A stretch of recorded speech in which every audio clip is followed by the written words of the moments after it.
This has always been one of my absolute favorites because it reminds me of my favorite weapon from Tribes, the Thumper. I'm of course talking about the Tonkor, a primary grenade launcher. This puppy fires grenades, surprisingly enough, which do a little bit of puncture damage on direct hit and then explode in a 7-meter area, which does mostly blast, but there's still a good amount of slash and puncture as well. It sports a 30% crit chance, which is very nice, and above average 2.5 times crit multiplier and a decent enough status chance of 17%. The one I don't know if I would necessarily call it a downside of the Tonkor is that it has one round in the mag with a 1.5 second reload, so every time you fire it you have to reload for 1.5 seconds, which is not the best. And finally, since it is a cool weapon, the only way to get it is by vanquishing a lich that's wielding it. So let's give it a shot, shall we? The Tonkor. I'm really excited to see what we can do with this nowadays, though. We're gonna be somewhat limited because I have a heat-based Tonkor, and I would probably rather have like cold or toxin, but oh well, I think we can figure something out. Well, I'm pretty sure we can figure something out. Man, Frostbite would be really nice here for the extra crit damage and multi-shot, but I'm not entirely sure we can make it work, so let's give it a try. We need some base damage, so let's run semi-rifle cannonade. I don't think the punch-through is gonna be a problem because the Tonkor explodes on hit. Big boom. Yes. Galvanized chamber for the multi-shot. Since we're running cannonade, we can happily run crit delay without losing any fire rate, which is a nice bonus, and let's also get vital sense in there for some crit damage. There we go. Lovely. We could go gas and cold. That would make Frostbite work. Yeah, let's move that over there. Thermite rounds for the gas, and then primed crab rounds for the cold.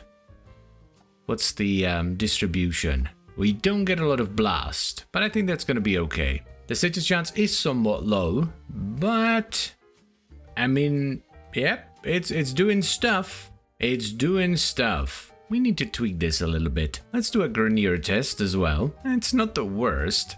It's definitely not the best.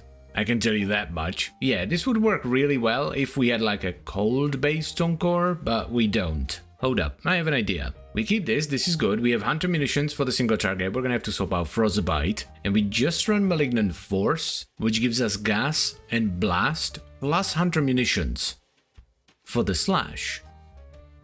Yeah, I mostly want this for the reload speed, to be honest. But, you know, some extra damage is always nice. Ah, look at that. That's actually really nice. I like the combination of the single target we get from Hunter munitions and then the AoE we get from gas and blast.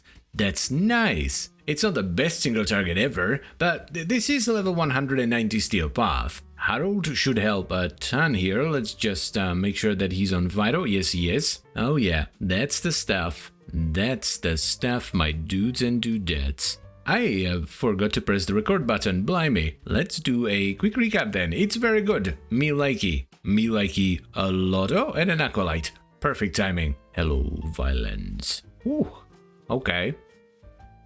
Oh yeah. Big chunks, massive chunks.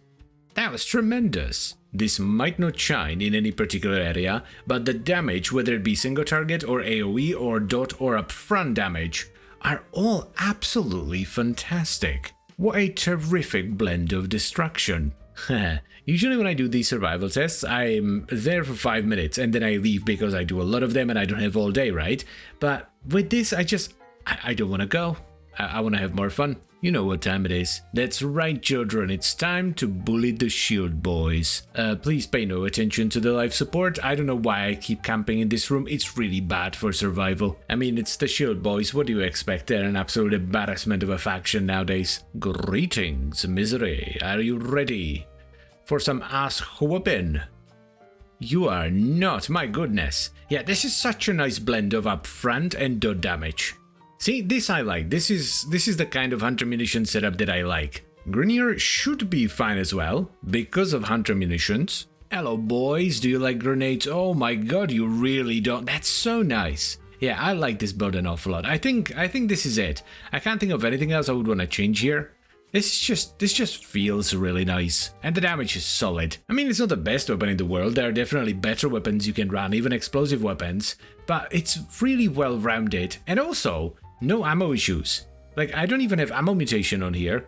And I'm not having issues with ammo. That is very rare with explosive weapons. Again, don't pay attention to the life support. This is not the best of rooms to be running in a survival. I'm also very bad at controlling the spawns. I keep running around all over the place. I think we're done here. So, here's the final build for the Kuva Tonkor, and it's really nice. I like it an awful lot.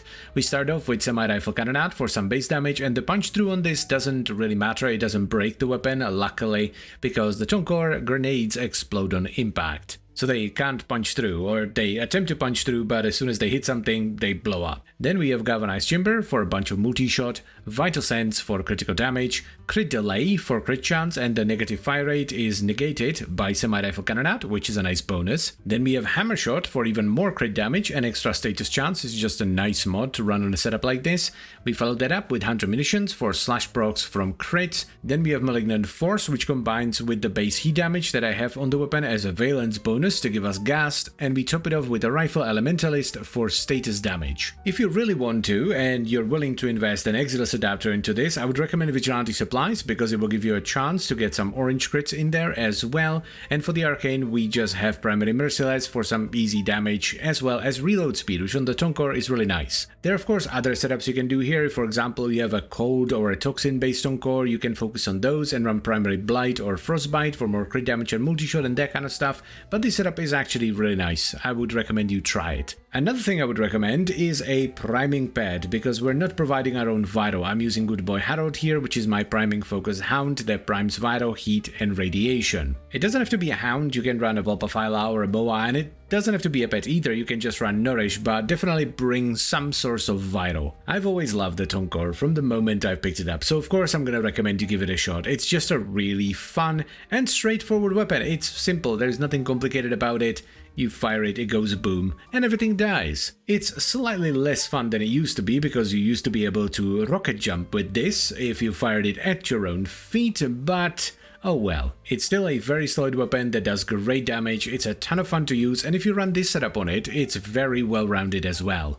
You can use it against everything. Plus, it's relatively easy to get. Vanquishing a Lich nowadays is a matter of a few hours, and since the weapons are not random anymore and you can cycle through them one by one, you're gonna have it in no time whatsoever. So yeah, definitely give the Kuva Tonkor a shot. And that's pretty much all I wanted to say, so I thank you very much for watching, as always guys, and I hope you've enjoyed the video. If you have any suggestions for the series, any weapons you would like to see me try, feel free to leave them in the comment section down below, and then I would also like to extend a special thank you to all the channel members. Thank you very much guys, I really appreciate your support, it means a lot to me.